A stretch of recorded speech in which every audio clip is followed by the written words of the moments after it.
Hello and good evening. You're watching Express News with me, Nancy Kohli Mahajul. Let's take a look at the top stories of the day. Chinese President Xi Jinping in Chennai for his historic second informal summit with Prime Minister Modi. He reached at the Chennai airport in a special aircraft where a red carpet welcome was accorded to him. Tamil Nadu, the governor and the chief minister E.K. Palnisamy received him at the airport. As a mark of welcoming him, cultural teams gave performances at the decked-up airport. President Xi was received by Prime Minister Modi in Mamallapuram. Both leaders visited UNESCO heritage listed places like the Arjuna's Penance, Panchrathas and the Show Temple. The leaders also witnessed a cultural performance by the artists of Kalakshetra Foundation of Chennai in the backdrop of the Show Temple. Tomorrow, Prime Minister Modi and the Chinese President will have a one-on-one meeting followed by delegation-level talks.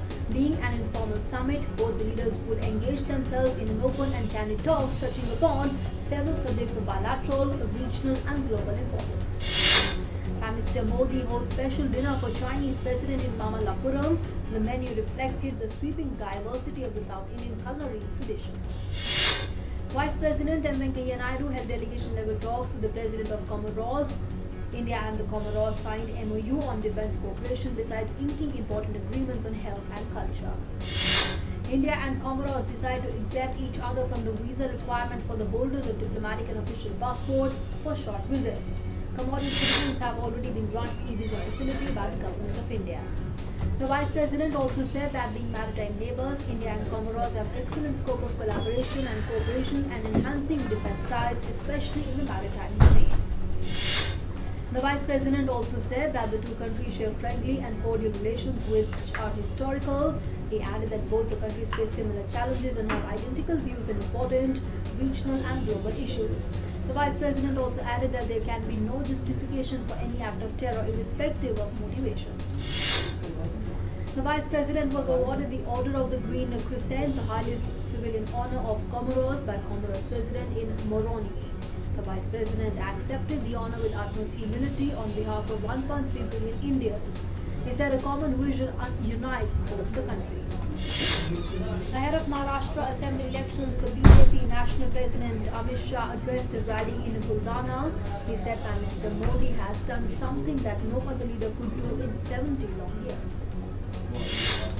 The BJP president also said that by removing Article 370 from J&K, Prime Minister Modi mainstreamed the state. He asserted that Kashmir is India's internal matter and do not want any foreign intervention on the issue. The Congress released its manifesto for Haryana Vidhan Sabha polls today. The manifesto was released at the Pradesh Congress Committee headquarters in Chandigarh. Congress's manifesto promises pension for senior citizens and 33% reservation for the women in government jobs, among others. Assembly elections in the state are to be held on 21st October. In Uttar Pradesh, 7 members of a family were killed when a bus rammed into a group of sleeping pilgrims in Narora Bulandshahr this morning. The police said that the driver of the bus was on the run. Senior Superintendent of Police Santosh Kumar Singh said the victims were the residents of Chandpa, had gone on a pilgrimage to the Vaishno Devi shrine along with some relatives and other villagers. While returning, they got off from the bus in Narora and slept on the road along the Gandhi Ganga Ghat. At around 4 in the morning, another bus that was also carrying the pilgrims crushed the victims to death. Chief Minister Yogi Adityanath expressed grief over the incident and announced a compensation of 2 lakh rupees for the kin of the deceased. He said that those responsible should be punished strictly. The Delhi High Court has issued notice and sought response from the Congress leader P. Chidambaram and his son Karti Chidambaram on a plea of the Enforcement Directorate seeking cancellation of the anticipatory bail granted to them in the ASL Maxis case. Chidambaram is currently in the joint judicial custody in the CBI case of the IRS media. Union Minister for Human Resources Development Ramesh Pokhriyal Nishank on Friday inaugurated 5 new Jawahar Navodaya Vidyalayas and new buildings of the Satai campus along with the National Institute of Leadership through video conferencing. The minister also laid the foundation stone for the construction of 9 new Jawahar Navodaya Vidyalayas. These new schools will be constructed in the next 2 years at a cost of about 417 crore rupees. Along with this, the Minister of the Human Resources Development inaugurated 13 Kendriya Vidyalayas in 9 states of the country, including Assam, Bihar, Uttar Pradesh, and Karnataka. The foundation stone of 6 new Kendriya Vidyalayas was also laid by the Minister of Media Workers. On this occasion, the Minister of Human Resources Development said that these schools will provide better education opportunities to the students of remote areas. The Sensex and the Nifty finished with smart gains on Friday after swinging more than 600 points in a volatile session. The 30-share Sensex ended 246 points at 0.65% higher at 38,127. The broader NSE Nifty rose 66 points at 0.59% to 11,301.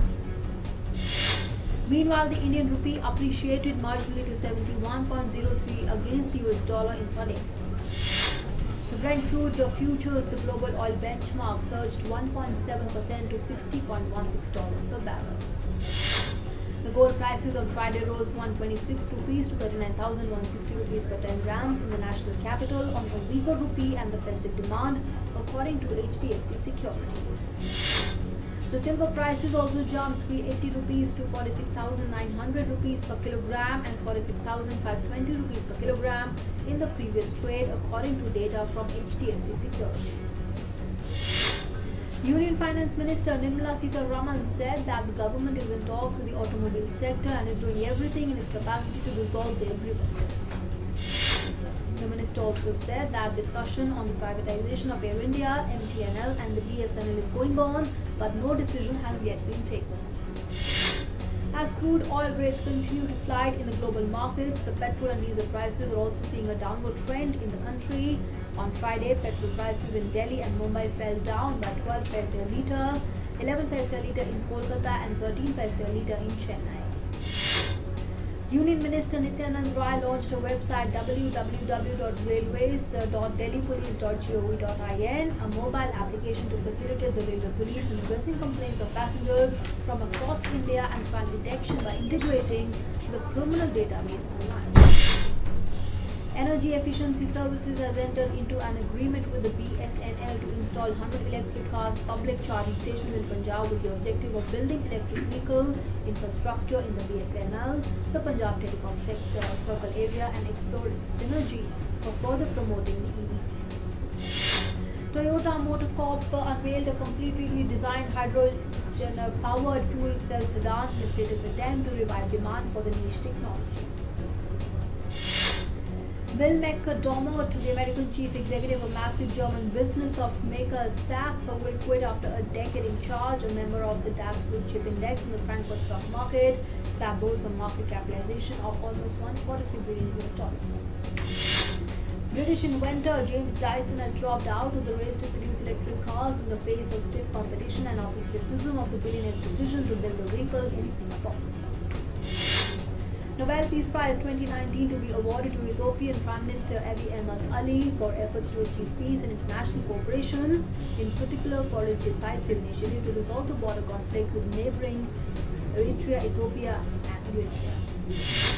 As Turkey continues its barbaric strikes in Syria, the Turkish troops encircle the border towns of Ras al-Ain and Tal Abyad. Syria's Kurds battled to hold off a Turkish invasion that deepened fears of a humanitarian crisis. Tens of thousands of people have already fled their homes in northern Syria as Turkish forces get ready to hasten up the attacks and step up their cross-border offensive on the Kurdish-held areas. US President Donald Trump suggested that Washington could mediate between Turkey and Kurdish groups as international condemnation of the Turkish assault has been overwhelming after the attacks were discussed in an emergency meeting of the UNSC. A mortar shell exploded outside the headquarters of a district governor's office in Turkey. 7 people, including a 9-month-old Syrian baby, were killed and 70 were wounded during mortar and the rocket fire from Syria into Turkish border towns. Another large convoy carrying Turkey-backed rebels and gun-mounted trucks arrived at the border town of Akakel as part of a cross-border assault on Kurdish militia. Dozens of buses carrying rebels and trucks loaded with ammunition entered a military camp in Akakel across Syrian town of Tal Abyad. The convoy was sent to reinforce troops fighting in northern Syria.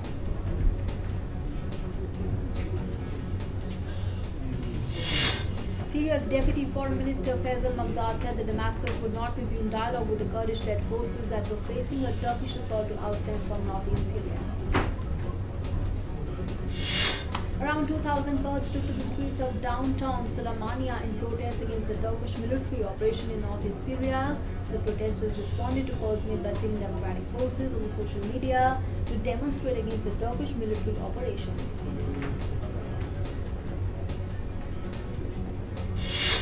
A fierce wildfire that erupted in Southern California on Thursday and destroyed homes and caused numerous medical emergencies at a Riverside County mobile home park. The Sandalwood fire was one of about 275 wildfires that have broken out across California in the past 24 hours as hot, gusty winds signal the start of its peak fire season. And with that, we're taking a break here. We'll be back with more. Hello and welcome to this brand new episode of Global Scan. The show that gives you a 360 major global developments. Peace and reconciliation cannot go forward in an atmosphere of terror. Then there will be a very strong international reaction. To debate further on the Brexit.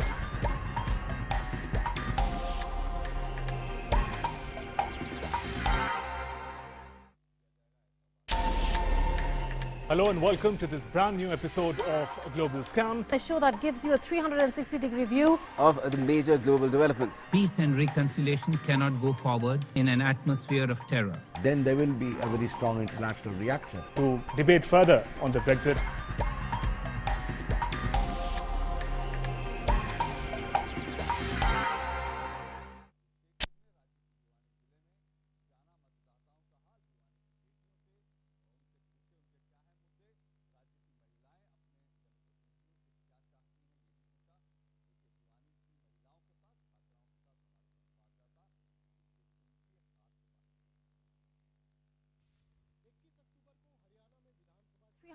degree view of the major global developments. Peace and reconciliation cannot go forward in an atmosphere of terror. Then there will be a very strong international reaction. To debate further on the Brexit.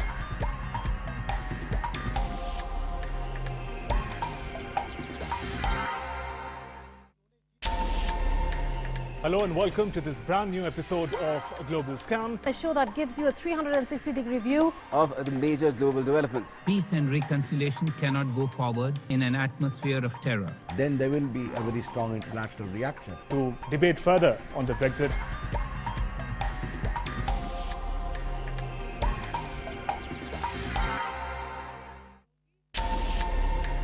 Hello and welcome to this brand new episode of Global Scan. The show that gives you a 360-degree view of the major global developments. Peace and reconciliation cannot go forward in an atmosphere of terror. Then there will be a very strong international reaction. To debate further on the Brexit.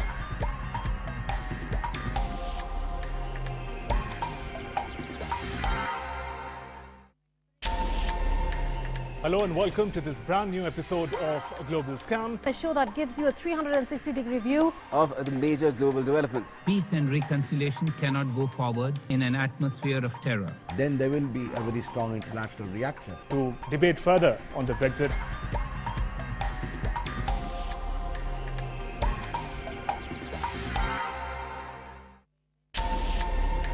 Hello and welcome to this brand new episode of Global Scan. The show that gives you a 360-degree view of the major global developments. Peace and reconciliation cannot go forward in an atmosphere of terror. Then there will be a very strong international reaction. To debate further on the Brexit.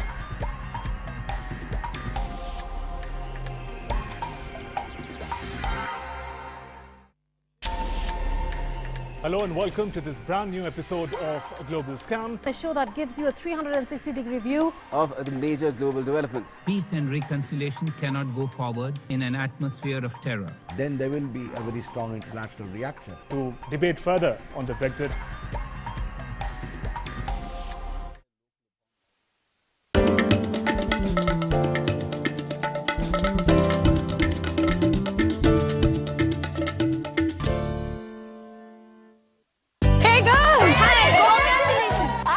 चाहिए champion के साथ selfie लेंगे idea यही करते हैं party pizza party ये चल अपना कार्ड और पिन दे। मेरे कार्ड की डिटेल्स मैं खुद ही डालूंगी। आरबीआई कहता है अपना पिन, ओटीपी, सीवीवी या इंटरनेट बैंकिंग पासवर्ड किसी के साथ शेयर ना करें। ऑनलाइन बैंकिंग सिर्फ अपने कंप्यूटर, मोबाइल और सिक्योर नेटवर्क से करें। बाय गर्ल्स, कहाँ जा रही है? सुना नहीं, नो शेयरिंग। आरबीआई कहता है जानकार बनिए, सतर्क रहिए। In the French city of Lyon. Speaking at the end of the summit, the French President Emmanuel Macron named Japan as lagging behind other G7 nations and Saudi Arabia for being behind other Gulf states in their contributions. Canadian Prime Minister Justin Trudeau accused his main political rival of planning to cut taxes on the country's richest people. Polls show that the Liberals have been virtually level with the Conservatives of Andrew Scheer since the start of the campaign and are unable to break away. US President Donald Trump used a campaign rally to blast the impeachment inquiry against him as a brazen attempt by Democrats to overthrow him, vowing to attempt to remove him from office would backfire. Trump said that the impeachment drama will drive up his support ahead of the November 2020 elections and help him win the re-elections for another 4-year term. Ukrainian President Zelensky said he was not sure he would tell his aide Andriy Yermak to testify in the US regarding the impeachment inquiry. Yermak, a top advisor to Ukrainian President, traveled to Madrid to meet Rudy Giuliani, President Donald Trump's personal attorney, a few days after a 25th July phone call in which Trump pressed Zelensky to investigate Vice President Joe Biden. Two foreign-born Florida businessmen who allegedly helped President Donald Trump's personal lawyer Rudy Giuliani investigate the political rival Joe Biden were arrested in a scheme to illegally funnel Russian money to a pro-Trump election committee and the other U.S. political candidates. U.S. asylum seekers camped out in a dangerous Mexican border town occupied a bridge to Brownsville in Texas. Many of those camped out are awaiting court dates for hearings in the U.S. weeks or months later under a U.S. policy called the Migrant Protection Protocols. A largely peaceful student protest against alleged acts of corruption in public education turned violent when some protesters hurled stones at police guarding the entrance to Bogota's Palace of Justice. NASA's chief has said that the SpaceX's Crew Dragon astronaut capsule will be ready for its first manned test flight into orbit in the first quarter of next year. On a visit to the SpaceX headquarters, he's praised Elon Musk's company for its fail fast, then fix approach to spacecraft design after a personal tour and briefing at the sprawling manufacturing plant. NASA launched a satellite on Thursday night to explore the mysterious dynamic region where air meets the space. The satellite called Icon rocketed into the orbit following a 2-year delay. Cuba's National Assembly announced that Miguel Diaz-Canel will continue as the president of the island country until the next Congress in 2021 amid strong economic tensions and sanctions put in place by the Trump administration. The Texas man accused of deliberately targeting Mexicans in a shooting spree that killed 22 people at an El Paso Walmart store pleaded not guilty in his first court appearance. Patrick Cruces was indicted last month for capital murder and will face the death penalty if he is convicted. The presidents of Chile and Peru signed a document offering backing to the embattled government of Ecuadorian President Lenin Moreno amid violent protests that have dragged on into an 8th day in his country. The Peruvian president and Chilean president met for bilateral meetings in the Peruvian coastal city of Paracas, where they also pledged greater integration of their two economies. The delegations from the Japanese and South Korean governments arrived at the World Trade Organization headquarters in Geneva for talks in a bid to settle their trade dispute. The two countries are meeting at the WTO to solve a dispute over tighter export controls launched by Japan in September, which South Korea say violate the WTO trade rules. A powerful storm approached Japan, threatening to batter its capital with the heaviest rain in 60 years, disrupting a Formula One Grand Prix and Rugby's World Cup and raising fears of transport chaos.